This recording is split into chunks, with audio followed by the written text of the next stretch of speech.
that is PCOS, PCOD and thyroid. So we'll start with PCOD and PCOS. Okay. So what So- is your question? First question. I'm Yes. sure it is what is the difference? No, ma'am. Actually, yes. Obviously, we'll start with what is the PCOD and PCOS? Okay. ma'am? It used to be called PCOD only. Mm. It was called polycystic ovarian disease. Mm. The nomenclature changed to polycystic ovarian syndrome. Syndrome basically means when a lot of symptoms run together.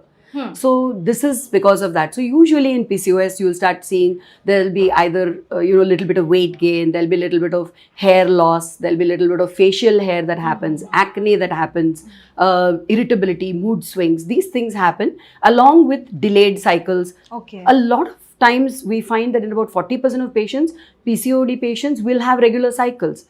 So Okay. that becomes a problem because patient says, all this is happening, but my cycles are regular. I don't need to see a gynecologist. Of course, Right. ma'am, yes. Most But- of the patients will think Yes, that way. exactly. Yes. So, unfortunately or fortunately, a regular cycle will actually delay the patient coming to the doctor Okay. because they are thinking that because my cycles are regular, everything else is regular. Okay. That's not necessarily true. Okay. Okay. And you can have patients who've got very delayed cycles who will not maybe have What is all. the duration of Yeah, delay, so a ma'am? normal cycle is around 25 to 35 days. That's That what. will be cause. That is okay. Okay. So, if you have a cycle by 25 days is also okay, up to 35 days.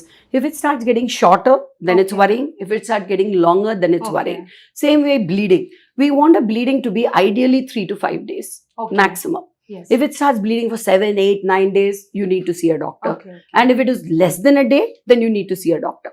Right? So, there are ranges for more and less, both. Mhm. And it's a question of what the patient feels is important. See, this is again another thing. The patient is normal. Gynecology is not like I was telling you, it's Yes, it's not a sad department. It's not a sick department. Mm. Patients are usually healthy. They have little things going on. So it's like having a punctured tire. There's nothing wrong with the car, but then you Yes. repair it and carry on.